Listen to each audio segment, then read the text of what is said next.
자, 에스더입니다. 지난번에 김정희 박사가 이 문재인 대통령이 알고 보니까 괜찮네, 괜찮은 사람이네 이렇게 말씀하신 적이 있죠. 자, 그와 비슷한 맥락에서 또 같은 말씀을 하시는 분이 있어서 자, 그분의 글을 여러분들께 소개를 해드리고자 합니다. 제목: 중국으로부터 미국을 구한 문재인 대통령. 그는 민주화 시대의 대통령 중에 최초의 친미 반중주의자다. 한국에서 촉발된 비트코인 버블화 논쟁이 없었다면 비트코인은 제3세계와 지하세계의 은밀한 공용화폐가 될 소지가 많은 화폐였다. 지금도 아프리카와 남미의 여러 나라가 주요한 거래 시에 비트코인을 자국화폐 대신에 사용하고 있다. 전 세계 비트코인의 거래량의 90%, 또 생산량의 70%를 차지하는 중국은 미국의 달러 패권에 대항하기 위해서 과거 20년간 위완화 국제화에 엄청난 노력을 기울였다. 그러나 그 20년의 시간은 세계 금융시장을 장악한 영국과 미국의 금융 카르텔을 뚫고 위안화가 국제통화로 만들기는 불가능하다라는 것을 아는데 그친 시간일 뿐이었다. 2013년 베네수엘라의 차베스 사망 전후의 혼란 속에서 비트코인이라는 가상화폐가 달러를 대체해가는 과정을 목격한 중국은 세계 금융시장에서 공략 전술을 변경하게 되었다. 비트코인의 익명성을 악용하여 아프리카, 남미, 중동 등 제3의 금융시장과 마약, 매춘 등 지하자금 시장의 장악을 계획한 것이다. 이를 위해 중국 정부는 2013년도부터 비트코인 생산에 대규모 투자를 하기 시작해서 전 세계 생산량의 70%를 생산하는 대규모 시설을 갖추게 되었다. 중국이 비트코인이라는 가상화폐에 이렇게 몰두를 하게 된 이유는 미국의 기축통화 시스템을 붕괴시키려는 전략인 것이다. 뿐만 아니라 자본주의 시장에서 가장 취약한 부분인 지하자금 시장과 정치자금 시장을 장악함으로써 각 국가들을 이면에서 배후에서 장악하려는 시도인 것이다.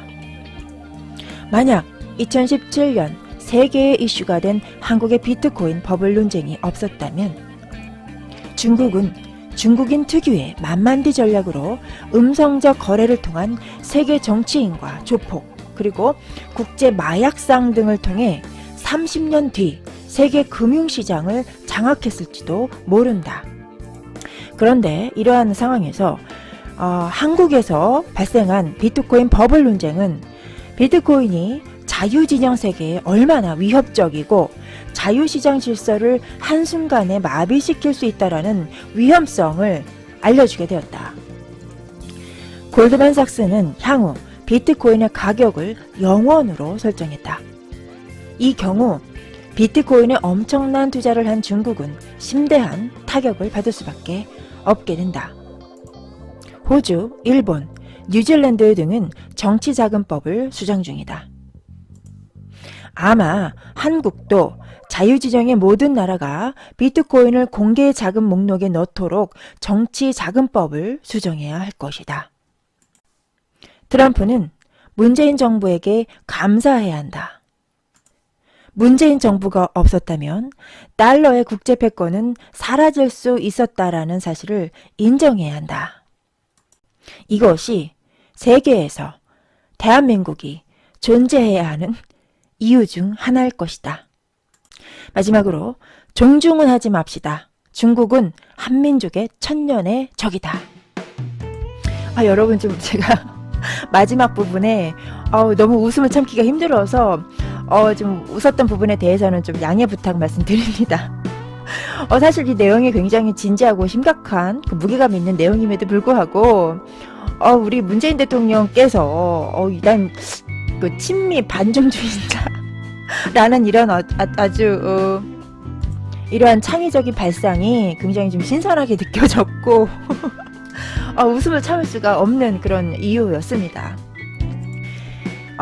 이 글을 쓰신 분이 말씀하신 것처럼 이게 조금만 더 있었으면 중국이 지하 자금이라든가 불법과 관련된 모든 자금들을 다 이 비트코인을 통해서 장악을 하게 되는 그런 고지가 바로 눈앞에 있었습니다.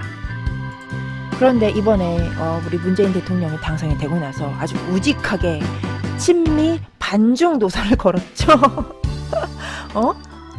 그 덕분에 중국은 고지를 바로 눈앞에 두고 꼬꾸라져 버렸습니다. 사실 미국의 입장에서는 막 이렇게 치고 올라오는 중국이 정말 제거해야 될 가장 큰 목표물이었는데 저걸 어떻게 손을 봐야 되나 엄청나게 고민을 많이 하고 있었습니다.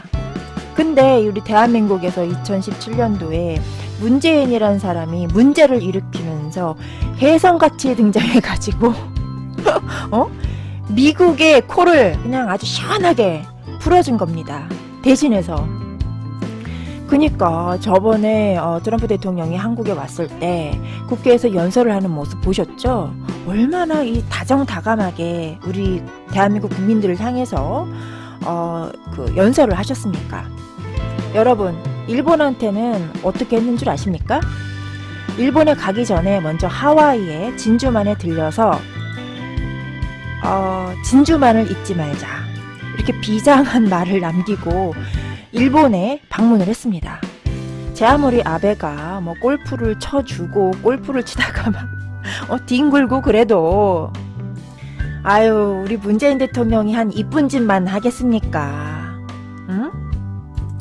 북한을 열렬히 사랑하는 그러한 아주 우직하고 순수한 마음, 그러한 문재인 대통령이 그런 마음이 없었다면 고지 앞에 거의 근접해 있는 중국을 상대로 다리를 걸어서 넘어뜨릴 수 있는 국가는 아마 전 세계에 없을 것 같습니다.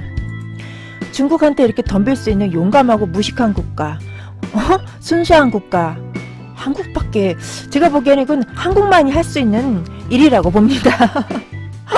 한국이기 때문에 가능했다. 그래서 결과론적으로 봤을 때 우리 문재인 대통령은 좌파 대통령 중에서 최초의 유일한 친미 반중주의다라고 정의를 내려볼 수 있는 것이죠. 그러니까 저번에 우리 박사님이 그랬잖아요. 문재인 괜찮네. 괜찮은 사람이네. 알고 보면. 저도 동감합니다. 자, 2월 24일 오후 2시 광화문 3번 출구 교보문고 앞에서 우리 박사님과 성 기자님이 주최하는 자연사박물관 반중 집회 모두들 알고 계시죠? 자, 반중 집회를 하기 전에 여러분 우리 반중 스피릿 충전합시다. 자, 그런 차원에서 제가 중국과 관련된 좋은 글을 여러분들께 소개해드렸습니다. 자, 오늘 방송은 여기서 마치겠습니다. 감사합니다.